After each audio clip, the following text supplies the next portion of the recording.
Cheers, thanks for that. Thank you for coming to this chat on educational games. I have quite a lot of material, so I'll need to go a little bit fast. These are sort of the various ways you can reach me. I'm currently the product guy at a company called Schoola. It's a Dutch company. We make educational games for home use after school. It's all curriculum aligned, so school curriculum aligned, and we sort of target kids age 4 to 11.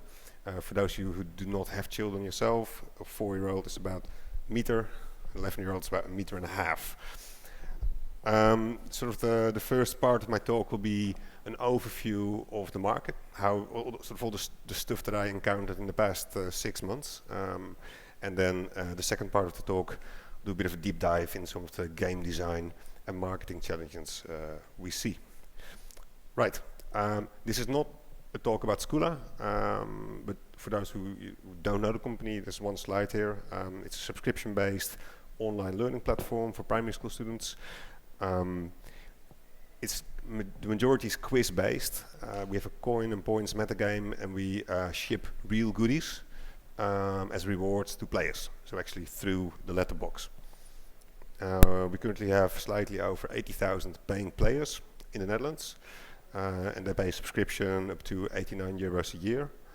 And we're currently in the progress of expanding to other countries, firstly in Poland and the US. So, that being said, let's talk about EdTech games. So there's been a lot of talk about the EdTech disruption that's about to happen in schools. Schools are very slow. Print publishers normally work in sales cycles of over 10 years, sometimes even 15 years. I have a friend who's a math teacher, and I asked him this weekend, when is the last time you got new course material? And this was really, for him, it was really 12 years ago, and he was intending to do another few years with that same material before he would get something new. And that we're talking lifetime, so maybe like 3 times in their career they would buy something new. So you can imagine it's a very slow sort of business to get into as a tech company. The good news is that I think people that are in the business now feel that it is now happening. So we see big print publishers adopting tech. They're actually hiring developers, or they're licensing technology. We see an increase in M&A tech deals. We see the arrival of specialist VC funds like New Schools Venture and Learn Capital.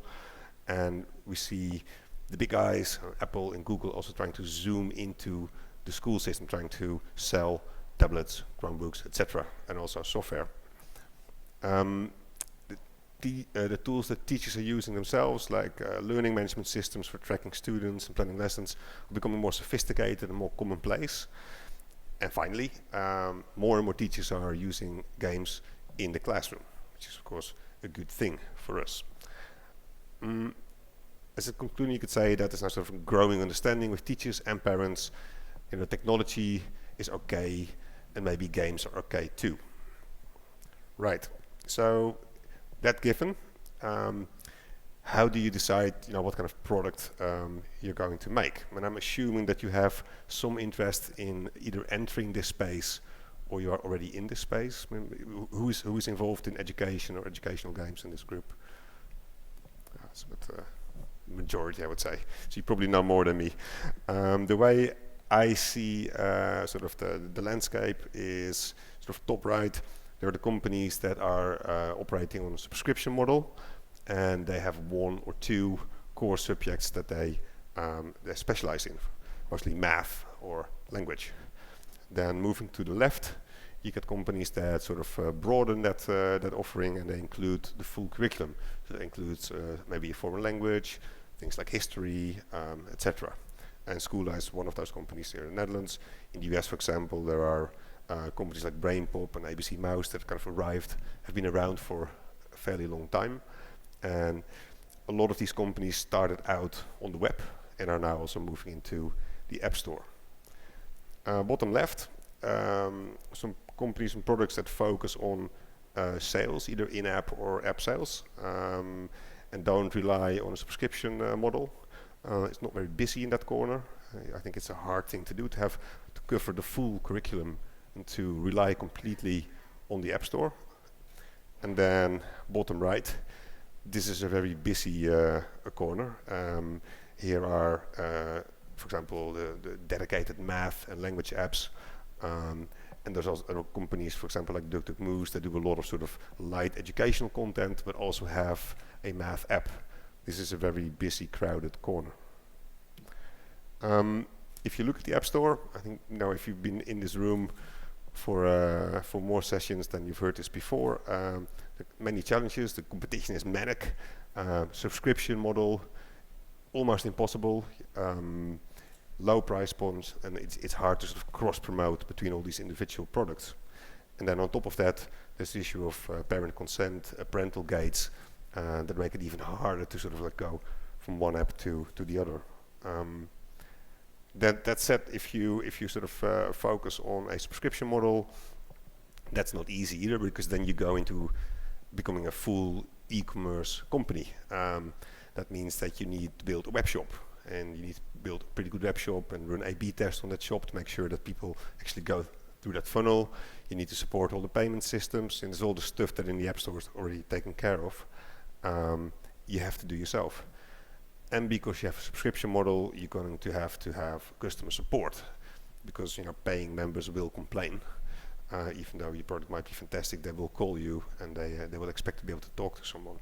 So you have to worry about churn, and you need to constantly introduce new features and keep it fresh for them to stay with you, ideally for multiple years.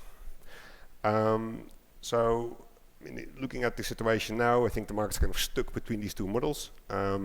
And this is mainly due to the App Store restrictions on subscriptions. Then briefly looking at trends. What we see in our metrics at Schoola is that tablets are becoming more and more the device of really young kids, so 4 to 6 year olds. They are actually, tablets are in the household, but they are the actual users of tablets. Then throughout their career in primary school, they move from tablet to desktop or laptop.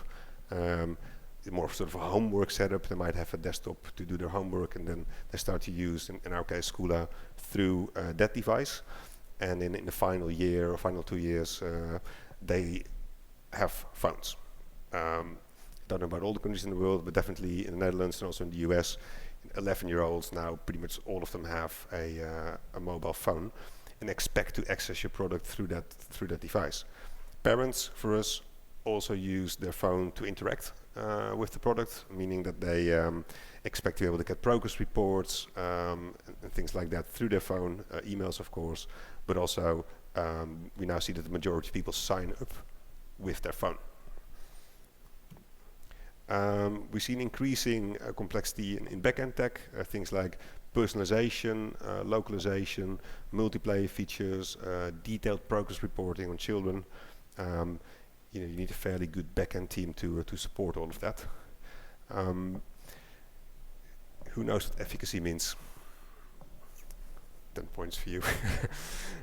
So that if you go into this industry, then that's a term that certainly is out there. It comes from the medical world. It's kind of the measure of a drug or treatment to reach sort of a desired result. In our case, a educational game needs to be more than just fun. You actually need to become smarter by doing that. So someone need to prove that, and being able to prove this is tricky, especially for after-school home products. But I think most companies in the space are trying to prove this by collaborating with universities and running all sorts of tests to say, look, if you use our product, your children will be smarter. And this is coming from both parents and teachers, we see a growing demand for sort of new skills like programming, but also typing, things like Chinese language courses, and sort of all the sort of creative stuff coming out of 21st century skills. And this is not yet sort of part of the core school system, but there is a desire with parents and teachers. Right, so who's the customer? You might think that this guy, a teacher, traditional teacher, is the customer. He's working with kids all day, so surely he's the one you'd go to sell your product. The problem is that the teacher doesn't really have a budget or no control over the budget, and they're very busy. They're really not waiting for another product to embed in their daily workflow, and even if they would like to, they can't spend money, or most teachers can't spend money on subscribing to your service. So it's not an ideal customer. Then there are kids. You could market directly to kids. Good luck with that. If it smells like homework, you know, how do you get them to a point where they're actually going to go to their parents and say, you know, Papa, please, can I have this educational game? I think that's, you know, that's you can try, but it's fairly unrealistic. So then we're left with parents. You can see by this picture that, you know, parents by nature are worried creatures. They worry all the time. You know, are we doing enough for our child? Is our school good enough? Are we preparing our child for the next step in education? And that makes parents an interesting customer. That said, you need all three of them. To give an example from my own life, I've got 3 small children, and we're raising them bilingual. My wife's English. At some point, excuse me.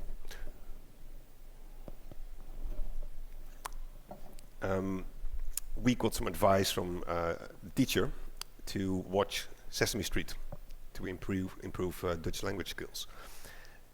So this was a direct endorsement, and so we went home and basically, you know, record on DVR like gigabytes of Sesame Street. We would have paid for that at that point. The children, however, didn't like it, so they were not engaged. They said, "Can we please switch off the TV?" Which is a fairly big step for children. But it does demonstrate something, that you need all 3 of these groups to make successful, basically to have a successful marketing approach. So you need the teachers to endorse your product. You need children to be engaged with your product. In the end, you need to sort of enroll the parents into your subscription model. And 5 years ago at school, we didn't know this. We asked parents, there's no way we're going to pay for a product like this. We tried anyway, and it turned out that yes, they are actually willing to pay for this sort of stuff. So what do parents want? Well, obviously they would like school results. That counts.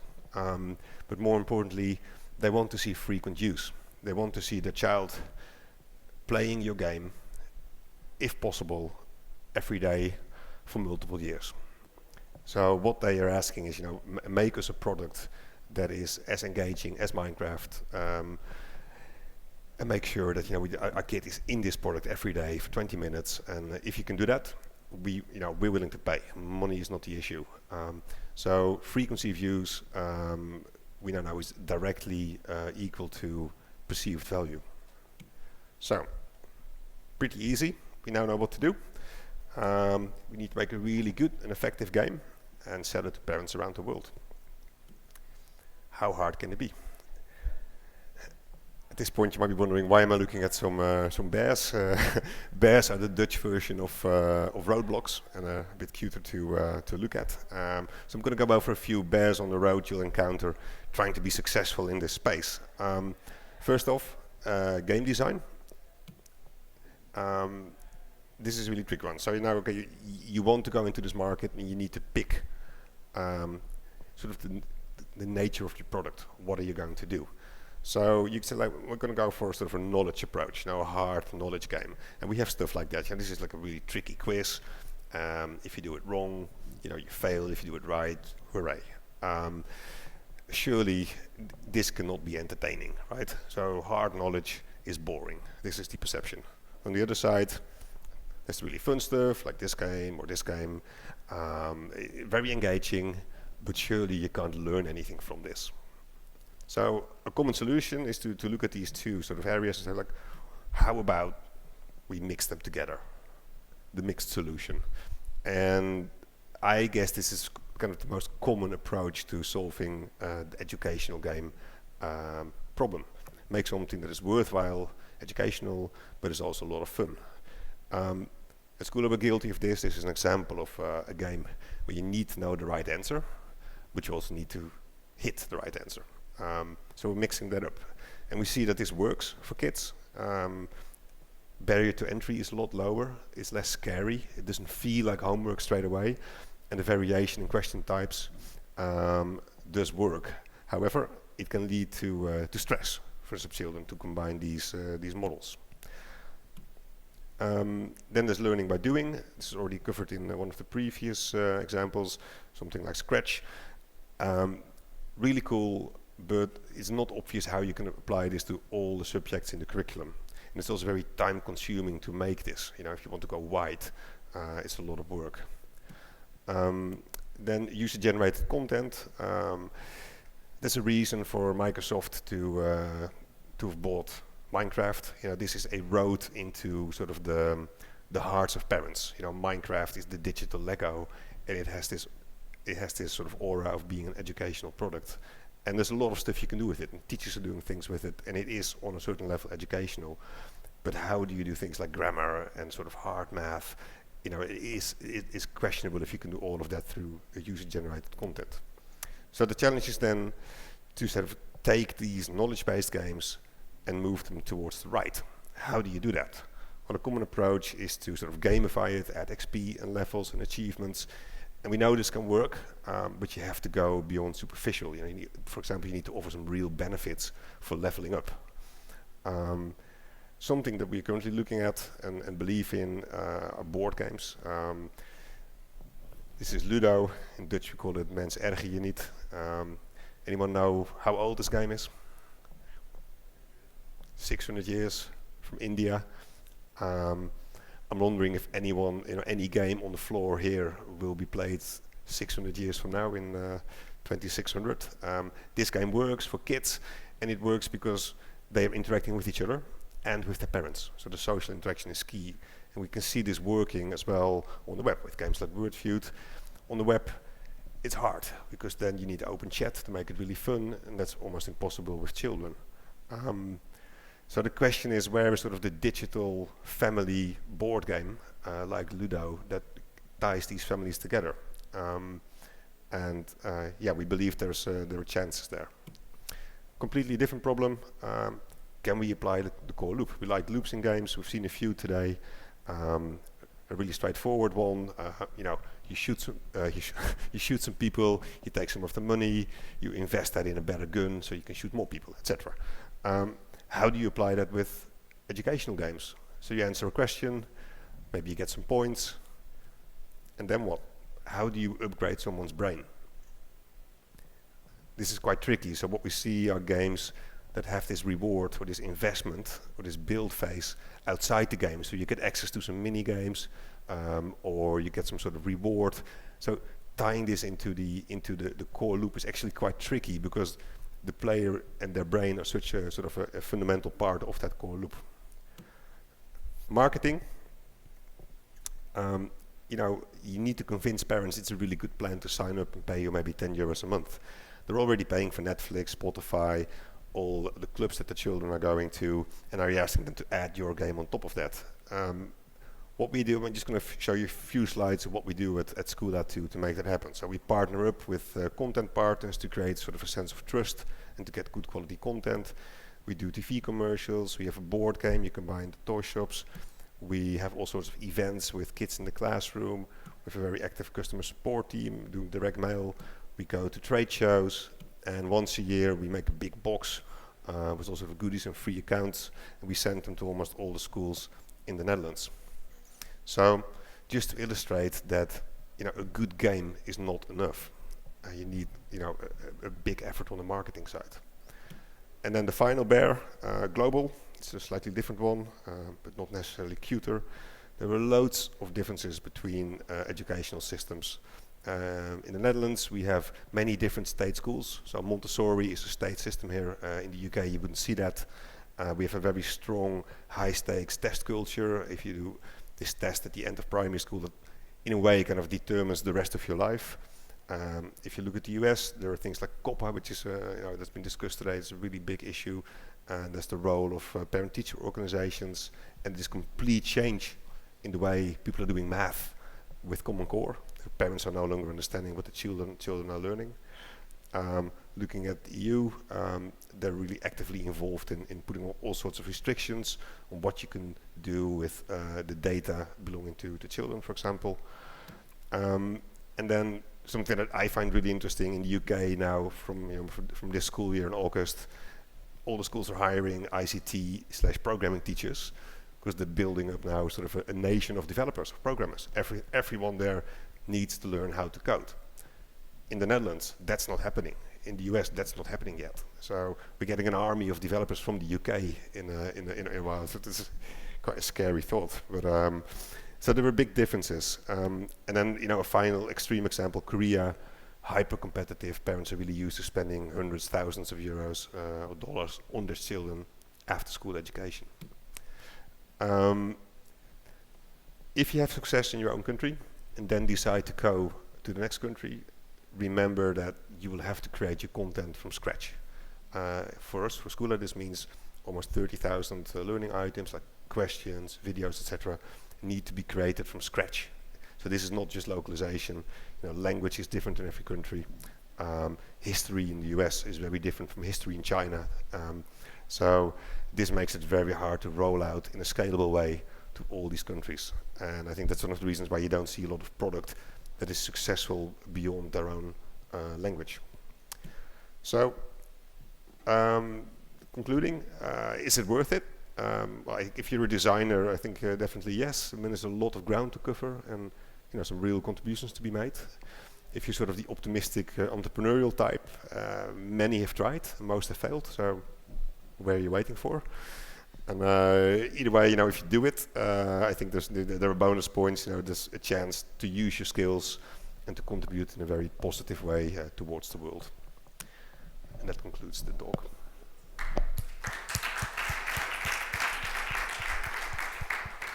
Well, thanks so much, Peter. Are there any questions? Well, I actually have one. Maybe it's a little bit of a devil's advocate question. Should we be encouraging children to be spending more time on tablets instead of, you know, going outside and running around? What do you think about that? I don't think so. I mean, I believe in running around. I mean, that said, it's a fact that children will spend time behind screens. They will play games, they will watch YouTube. And I think it's our goal to make sure that maybe 10-20% of that time is spent in a productive way. So this is how we see it.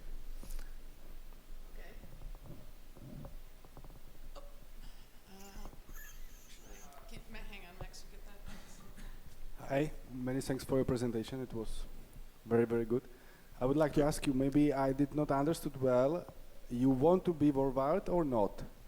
Sorry, it's hard to You hear. want to be worldwide, like Scuola, or not? You just spoke about that it's very tough to be worldwide, not just about the language, but many other things. Yeah. So it's your approach to be worldwide, or you want to just stay in Dutch, you know? No, we want to go global. And it's now happening, or it just future? Well, we're trying. We're trying in Poland. I mean, Poland has some similarities to the Dutch school system, and we're trying in the US. You know, half our workforce can't speak Dutch, so we're developing in English anyway, and so US is probably the hardest market, and that's kind of an interesting challenge. So they are the two countries we are now piloting basically, and figuring out if we can repeat the success. Yeah. Okay, thank you. Oh, thank you for your overview. My question would be, do you know why Korea is different concerning regulations? Why is it more competitive, and also the negative bias of the parents? Yeah, outside. What I know from it is that there, at the end, you know, just before you go to university, when you're at 17, 18, there's a high stakes test. If you pass that test in a good way, you know, you're guaranteed, you know, a good university spot and, you know, a good career. And if you fail that test, you kind of become sort of almost like a B citizen. And I mean, it's kind of black or white, but this big test is driving, you know, this ambition, you know, to really push children. You know, there's this thing that children take pillows into school so they can sleep, so they can, you know, learn more. And there's really after school teaching is a very real thing over there. At the same time, I mean, gaming is also big in Korea, but combining the two, that's not worked at all. So there's this big sort of, you know, education should be serious, and it cannot look like a game. Otherwise, the parents won't buy it.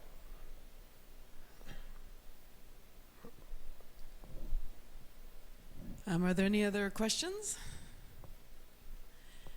Okay, then let's thank Peter Hofstede School. Thanks so much. Thank you.